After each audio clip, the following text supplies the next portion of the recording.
What's going on, people? I would like to welcome all of you to another Q-on-1 edition of the Talk to Q radio show. My name is Quincy, and this is my show. And with the Q-on-1s, what I like to do is interview people to expose my audience to new things.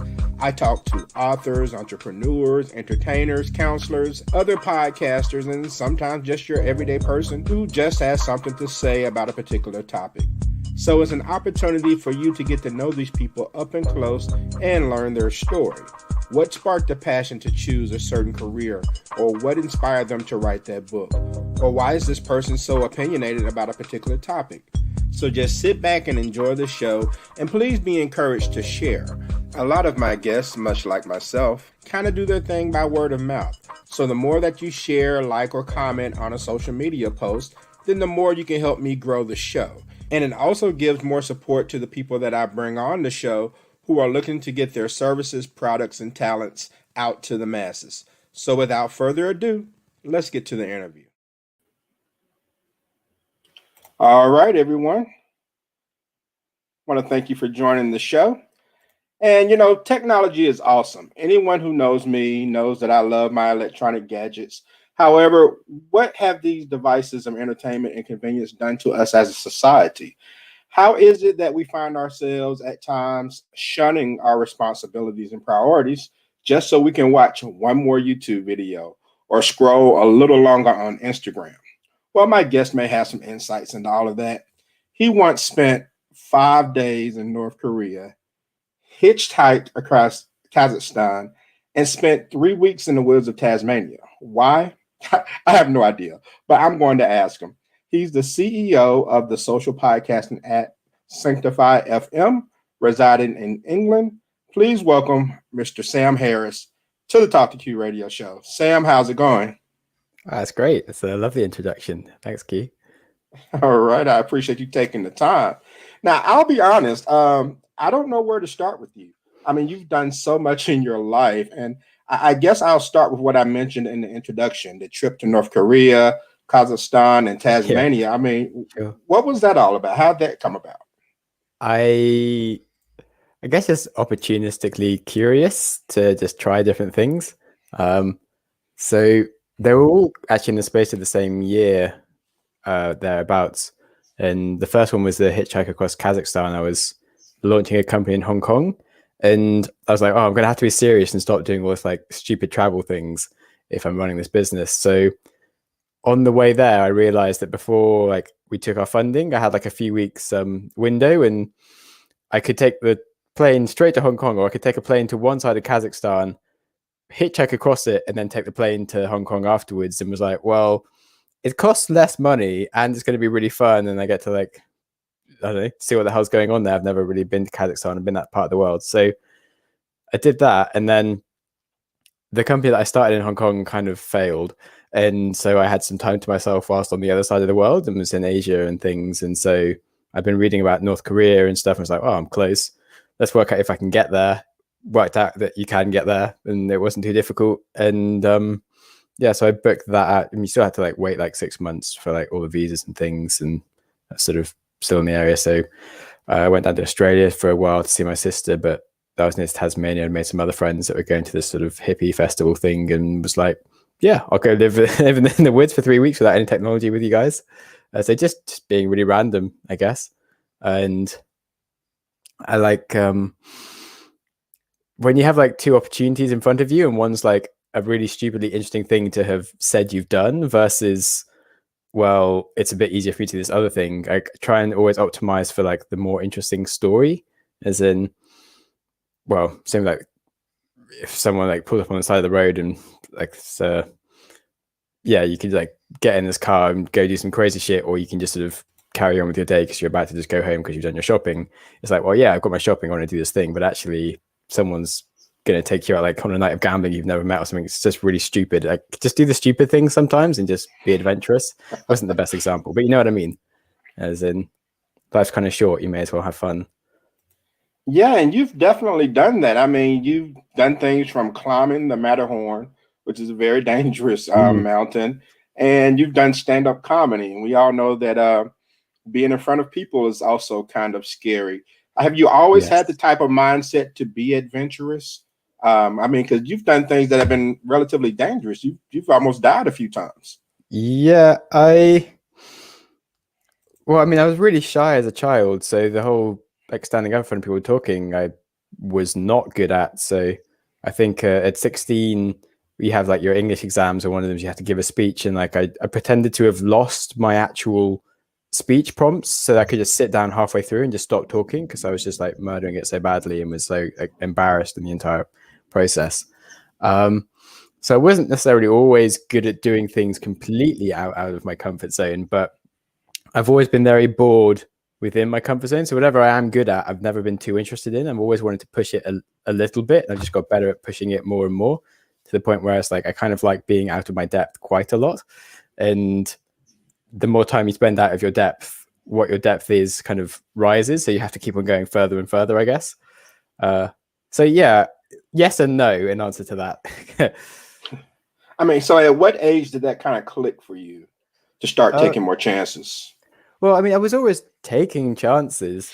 Just they sounded a bit cooler as I got older, I guess. I mean, as a kid, I was pretty content in myself. I didn't speak a lot, but I was always climbing things or just off in my own world, doing things that were like adventurous to me, at least.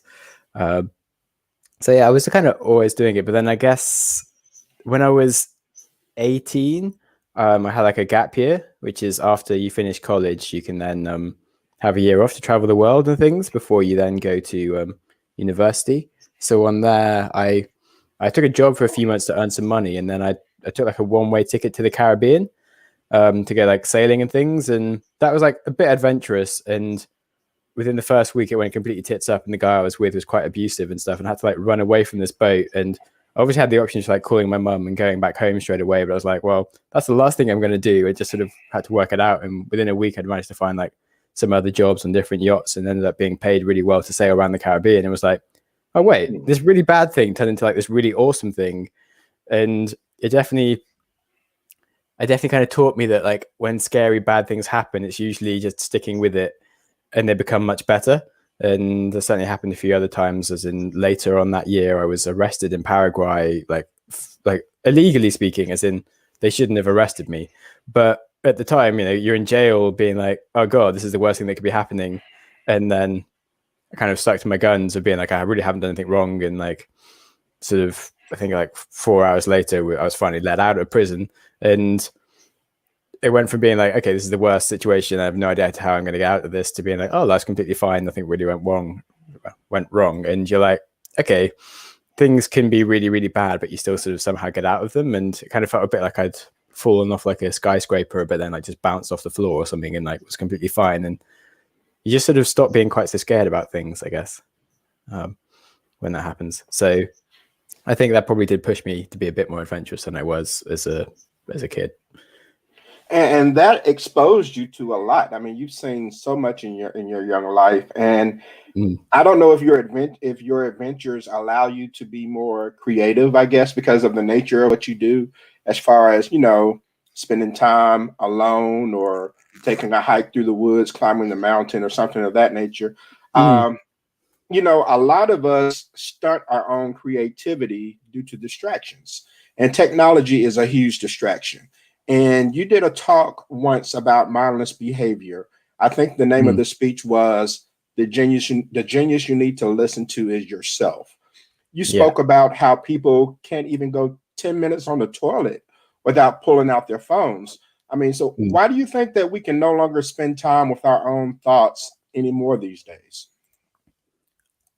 It's especially like it's become a natural behavior, as in like our mobile phones become basically an extension of ourselves. So if we just go out for a walk or anything, we have like pretty severe anxiety if we don't have like our phone near us. And then we just whenever you go through like you're doing something, whether it's watching TV or on a call or something, you have this like transition period into like the next thing that you're doing, where you're like you're not quite sure what to do. And with a mobile phone, it's got so many, it's like an infinite to-do list of stuff for you with distractions and things, because you have that permanently on you. When you're not quite sure what to do next, you just instantly go straight to that. And then there's plenty of things on it. There's always more notifications and more things to read in your Instagram, etc. And if you've like queued up your blogs on Pocket, or if you've got like podcasts, there's just more and more stuff that you can like be occupying your brain with, where so you don't ever have that moment of like, oh, I don't know what to do, I'll just think about like how to problem solve like these things in my life, or try and like come up with ideas. And ideas don't usually happen like straight away of like, oh, I'm going to think about this and then the idea will appear. You kind of need to spend some time being bored with yourself for good ideas to happen. And that's when like boredom is usually when you're creative, but you have this device that's permanently there to solve your boredom and occupy your brain. So you're never really like spending that much time letting it do the work that it needs to do to be creative, to solve your own problems, or to like think of ideas to change the world and stuff. So it's very limiting to your actual potential to have that with you constantly. I mean, I can only imagine how different the world would be if some of the famous inventors from the past had distractions like we do today. I mean, would we even have the things that we have today if some of those people were distracted? Yeah, it's quite interesting. Like, yeah, so I think in my speech I spoke about sort of Darwin would sort of work really concentrated all morning, and he'd just go for a really long walk every afternoon by himself, just to sort of think about like everything he'd been like learning earlier, and really sort of thought about stuff. Or like Einstein, what would he, if he was just on Candy Crush every time he got bored or got stuck on a problem, would he have like got that far? And I think, yeah, some people maybe not. And well, this might sound a bit rude, but certainly I noticed before I'd quit social media that all of my friends, the first friends that I noticed that quit social media, were like the most intelligent people I knew, and they had like better things to be occupying themselves with. Because I guess, so I wasn't sure. So I don't know if like Einstein would really have been on Candy Crush that much, but you know what I mean? There's still, you're not even letting yourself have the capacity to even be a genius if you sort of just constantly just doing the stupid things. So it's like, how seriously do you take yourself? Yeah, you're kind of making me rethink my love for Candy Crush right now. Yeah, it's a good app, to be fair. But I mean, a lot of companies benefit from our distraction with you know, our phones. Can you talk a little bit about how that plays a role in the fact that everyone has phones now, and that there's so much entertainment and so many conveniences with the phone? Is really all a ploy, kind of like for marketing reasons, right? Yeah, it's essentially like the attention economy is the more time you spend in that person's app, the more ads they can show you, the more money they can make. So they're not really optimizing for like your best life as a user, they're optimizing for their most money, which is two different things. So it's not great if you're using, especially any services where like it's completely free, and like so therefore you are actually the product rather than it being something you paid for. Whereas if it's something that's you've paid for specifically just to help you do a specific function, then that's probably not going to be such a problem. But yeah, basically Facebook, whatever, these kind of apps, they just want to, they make more money the more time that you're in the app. So they will show you content that is like divisive or will trigger you to be in the app for longer, and it's like really exciting, rather than the most useful thing for you to know about like your friends, like who's doing what. It's more going to be like, okay, which of your friends is the biggest nutter and is going to make you feel weird and spend more time in the app because they said some weird stuff. And that's not necessarily the best conversation for you to have right now. And you could have a lovely evening just knowing that your mate's had a baby and that's it. Or you could have like a really weird evening with like, oh, my friend's gone crazy and is doing this odd stuff, and it would just like panic you out and stress you, and it doesn't even matter. And you could just be completely unaware about these things. Like you don't need that stuff in your life. So yeah, it's a bit of a problem. And so things like eradicating your news feeds is a good start when it comes to social media. But yeah, there's just so much stuff within that, which is why it's never been the easiest one to say like this is exactly what you should go and do. But certainly on the social media side, it's a bit more easy to say just don't pay so much attention to your news feed. Or there's like these cool things now where you can retrain the algorithms that like follow you into what you're interested in by just like clicking on different stuff all the time. And you can like install a thing that will just click on like a million different ads, so it can't even track like what ads you're clicking on and stuff. But I'm already going on tangents, so I'll let you ask a question to steer us back on No, track. not at all. I think it's very interesting. And you mentioned that you've quit social media, and I don't know if that's necessarily the answer for everyone, but Oh, do you have any recommendations as far as what people can do? Suggestions of a daily routine that would allow them to free their mind, at least temporarily, if not more? I mean, I haven't completely quit social media. I'm hardly the patron saint of optimal phone use. Wish I was, but definitely not checking it straight away first thing is a good start. And then I said, maybe not having it on your phone is a good one. I don't have social media on my phone, and so like on the Okay. desktop, you have a bit more control because you can use plugins that like do remove the news feed. So if you go onto Facebook, you only see the notifications, and you can just go to what's relevant for you, and then like miss all like the random weird updates that you don't need to see. Or using schedulers if you care about posting things. Try and use things like later.com or Buffer to sort of do some of your posting for you, so you don't need to be distracted by stuff. And then scheduling, because it can be nice, as you know, it's still entertaining to go onto YouTube and watch stuff now and then, and it's perfectly nice to be social and see what your friends are doing. And I wouldn't say it's a bad thing. It's just having control around it. And so not letting it be your default, I'm not quite sure what to do, I'm going to this. It's more like, okay, this is my day, these are my tasks, I'm going to do this, this, and this. 4:30, I feel a bit like low on energy. I actually quite enjoy just scrolling Instagram for like 20 minutes. And I actually schedule that as a thing to do as some downtime that is like, it can recharge you, it can be fine. It's just, is it draining you if you're doing it all the time because you're not actually sort of stopping to think about things? And so, yeah, just boxing things to the right time zone of when you should be doing it is like the most powerful when it comes to social, I think. Okay. I think that's pretty good advice. And because it can be a distraction, it really can. I mean, advancements in technology was once for entertainment and convenience purposes, but now they're used pretty much strictly to make money. Cell phones aren't just for voice conversations anymore. They're like a portal to advertisements. And even TV is not about entertainment these days. So many TVs want to shock you into watching it, like reality TV. They'll show people fighting or 600-pound woman or people falling off of skateboards. They want to grab your attention and use your own curiosity against you. And they do such a great job.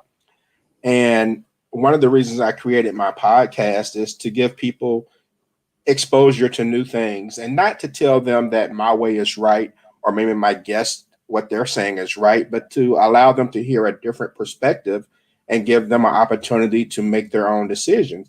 And I know that you have a couple of podcasts yourself, Wiser Than Yesterday and the Growth Mindset podcast. Can you tell us a little bit about what they're about? Sure. So the Wiser Than Yesterday podcast is one that I just run with my friend, and we read a non-fiction book a week or something, ideally to make us smarter. And then we basically talk about the book, what we learned from it, how it changes our life or not, and we rate and review it. And you can just sort of, learn from books by listening to us. And so we generally stick to seasons. So this current season we're recording at the moment, we're all doing all about the body.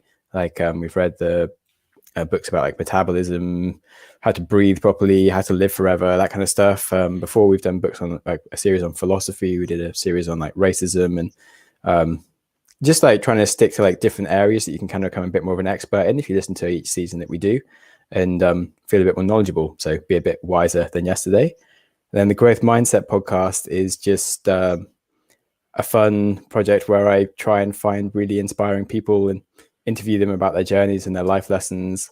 So I've had like really semi-famous people like founders of Skype or Shazam and stuff, or I've interviewed a hitman. So really varied guests, just because I guess it's as much for myself as in that I like variety. And I mean, probably as a show, it might have made some more sense to be like specifically just only interview like CEOs of businesses or something. As a listener, you'd know what you're getting, but as a listener myself or something, I kind of prefer the variety, the same as you have in your show. If you go like very eclectic of stuff, because I think it's much more interesting to go broad. yeah, that's kind of what I've done with that. And then I also do shorter episodes myself where I just sort of give like a lesson on something that I'm thinking about now and then, because it's good to do that, I guess. I spend all this time learning about things. It's nice to actually sort of turn that knowledge into something that other people can access. All right. It definitely sounds interesting. And so, a few more questions. We'll wrap things up. You mentioned CEOs, and you're the CEO and co founder of Syncifyfm. Can you tell us what that is?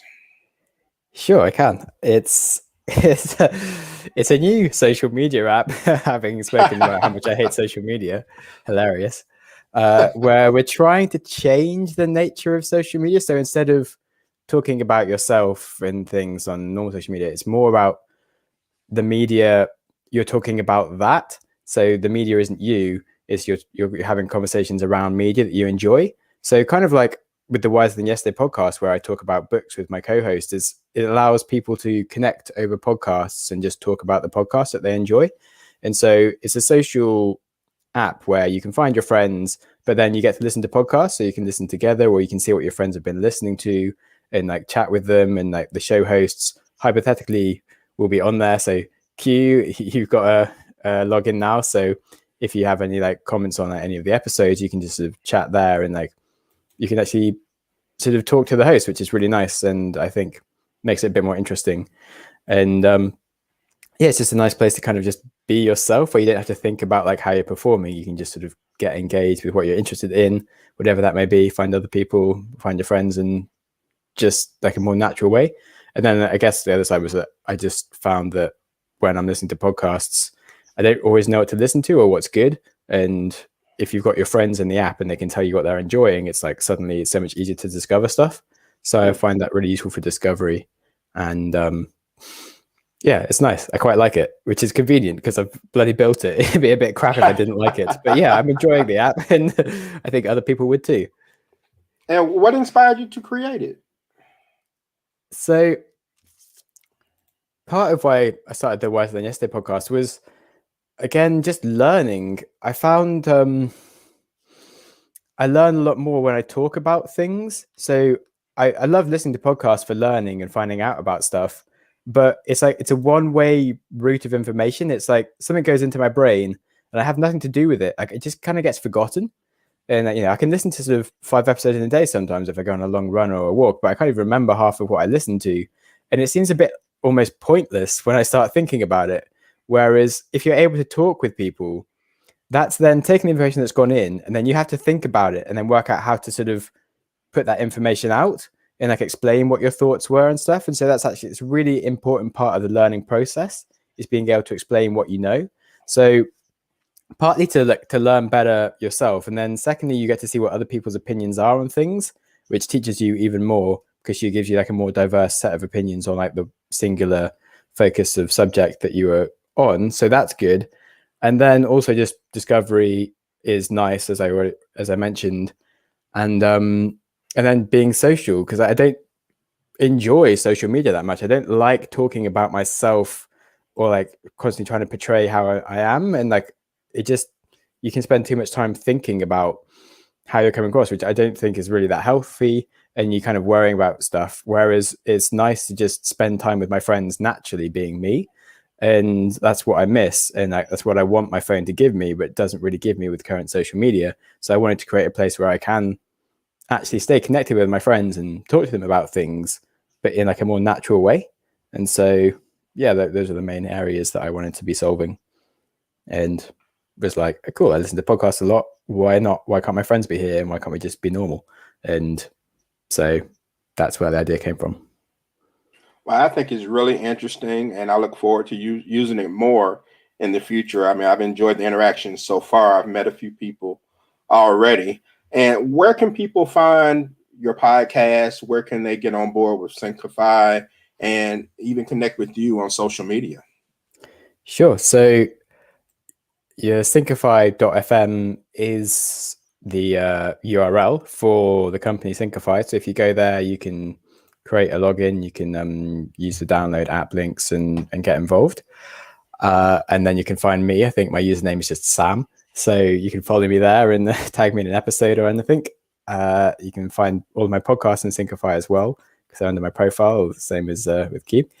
But then in other places to find my podcasts, they are Wiser Than Yesterday podcast for if you're into books and learning from them, or Growth Mindset podcast.